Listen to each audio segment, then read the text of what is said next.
Comment le Maroc, à l'époque de l'indépendance, s'est fait en quelque sorte retirer une partie des territoires qui étaient historiquement les siens.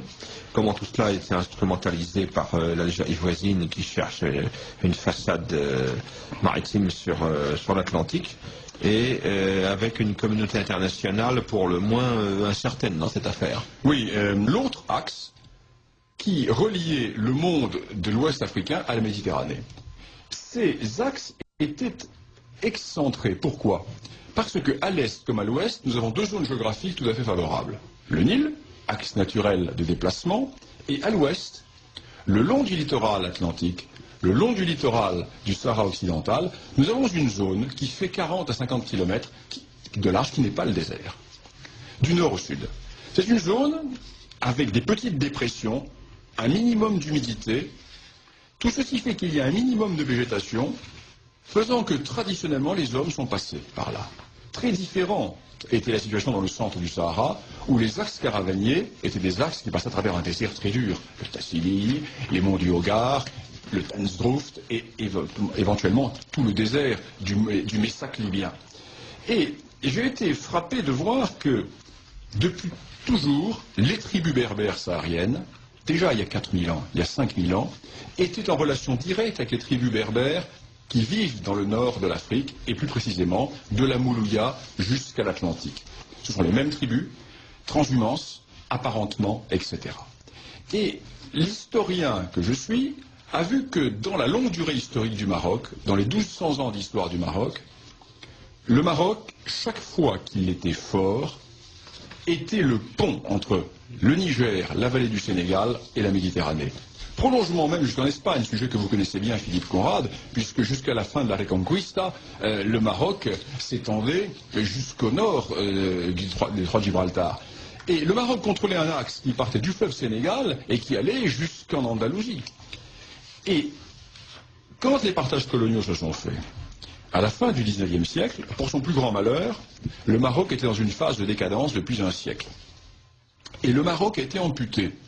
Il a été amputé à l'est, au profit de l'Algérie, création coloniale française, et il a été amputé au sud, au profit de l'Espagne et de la France. Et lorsque la décolonisation s'est faite, à partir de 1956, le Maroc s'est trouvé face à une volonté de récupération de terres marocaines, notamment Tindouf, notamment Colombéchar, notamment le Touat, notamment le Gourara, notamment le Tidikelt, toutes ces régions qui sont algériennes aujourd'hui et qui, il y a un siècle, étaient marocaines, qui étaient gouvernées par les caïds marocains. Nous avons dans les archives du Royaume du Maroc, aux archives nationales à Rabat, des caisses entières de daïrs du sultan, des sultans. L'administration marocaine s'exerçait dans ces régions, non pas d'une manière française ou prussienne, à la marocaine, mais elle s'exerçait. Et le Maroc a fait la part du feu. Il a accepté de ne pas rouvrir le contentieux avec l'Algérie, en dépit de la guerre de 1963, ne pas rouvrir le contentieux avec l'Algérie, en dépit de la guerre de 1963, et il pensait qu'en échange de cela, l'Algérie allait le soutenir dans sa politique de récupération du Sahara occidental, qui est du Sahara espagnol. Et il n'en fut rien. L'Algérie fit comme si elle était d'accord avec les revendications, marocaines, mais dès que l'Algérie put agir, eh bien, elle organisa un mouvement de sédition qui était bien entendu destiné à créer une fiction d'État indépendant, d'État sahraoui indépendant, à travers le Front Polisario. Et cela pourquoi? Cela pour une raison très simple, qui est que si vous prenez une carte, vous constatez que l'Algérie a une toute petite façade sur la Méditerranée et a un énorme ventre dans le Sahara. Ventre totalement artificiel, puisque le Sahara n'a jamais été algérien, puisque l'Algérie n'a jamais existé par le passé. Et le Maroc, lui, est un pays qui, avec le Sahara occidental, dispose d'une immense façade atlantique, de vie de relations tournée vers l'ouest. Le Maroc n'a pas de richesse minière, mais a une immense façade atlantique. L'Algérie a d'immenses richesses en pétrole et en gaz, mais elle est coincée dans la Méditerranée. Le détroit de Gibraltar peut être fermé demain, l'Algérie sera totalement enclavée, alors que le Maroc a cette immensité d'ouverture vers l'Atlantique. Et l'Algérie ne peut pas le supporter. Dans le rapport géopolitique nord-africain, il est bien évident que la riche Algérie n'est qu'un pays enclavé par rapport au Maroc, bien moins doté au point de vue minier, mais qui a cette immense façade d'ouverture sur l'Atlantique. Et deuxième raison, existe en Algérie, dans une zone qui est historiquement marocaine, mais qui a été rattachée à l'Algérie par la France, existent les gisements des mines de Garad Jebilet, et ces mines, exploitées en étant ouvertes vers la Méditerranée, avec 1700 km de voies ferrées, ne sont pas rentables. Alors que l'Algérie, avec une ouverture sur l'Atlantique, n'aurait que 300 km à faire pour toucher les ports d'Ifni ou l'Ayoun. Et le gouvernement marocain a proposé à l'Algérie un accord. On a dit, voilà, nous vous proposons un port franc, une voie ferrée, un point de sortie pour les mines de Garad Jebilet. Et l'Algérie a refusé. Parce qu'il y a un autre argument, et c'est un argument dont il est difficile de parler quand on ne connaît pas l'âme profonde de ces deux peuples.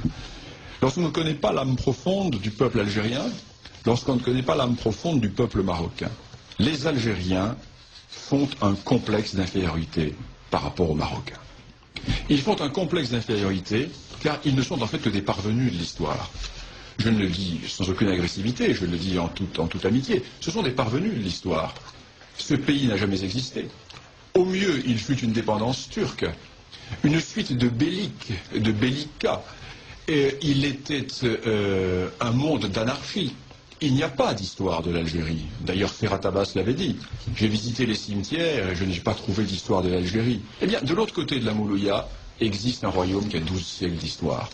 Lorsque Hugues Capet est élu roi de France en 987, la dynastie marocaine a déjà un siècle et demi d'histoire. Donc nous sommes en présence d'un très vieil État. Et les Marocains ont toujours joué maladroitement. Parce que ce sont des gens bien élevés, ce sont des gens polis, ce sont des gens qui, sûrs de leur bon droit, ont pensé qu'ils pouvaient discuter avec les Algériens comme on discute entre gens bien élevés. Or, ils ont eu en face d'eux des gens qui n'appliquaient pas les règles de la diplomatie traditionnelle et qui étaient restés peut-être dans cette politique des ouvertures barbaresques ou du rapt ou de la piraterie, mais non pas dans les usages qui étaient les usages classiques de la vieille diplomatie. Et les Marocains se sont trouvés du jour au lendemain pris par cette réalité algérienne, et ils commencent à comprendre maintenant que l'on ne négocie pas avec l'Algérie comme on négocie avec l'Espagne ou avec la France, pays de vieille civilisation, de vieille tradition politique. Alors aujourd'hui, la situation est très claire. Les Marocains ont proposé une large autonomie au Sahara occidental, dans le cadre du Maroc. Et l'on s'achemine vers ce genre de solution. Alors que vont faire les Algériens? Eh bien, ou bien ils vont accepter, ou bien ils vont refuser. Et l'ONU, qui est en charge du dossier, commence à en avoir assez. Et je l'ai bien senti lors de cette réunion à New York, où il y avait tous les responsables de l'ONU. Et pour la communauté internationale, il est temps qu'un accord soit enfin trouvé, d'autant plus que le Polisario n'existe plus. Les 2/3 des troupes du Polisario ont fait défection et sont partis au Maroc, ont rallié le Maroc. Donc il n'y a plus en fait que l'Algérie qui est en première ligne face au Maroc. Voilà ce que l'on pouvait dire sur cette question du Sahara.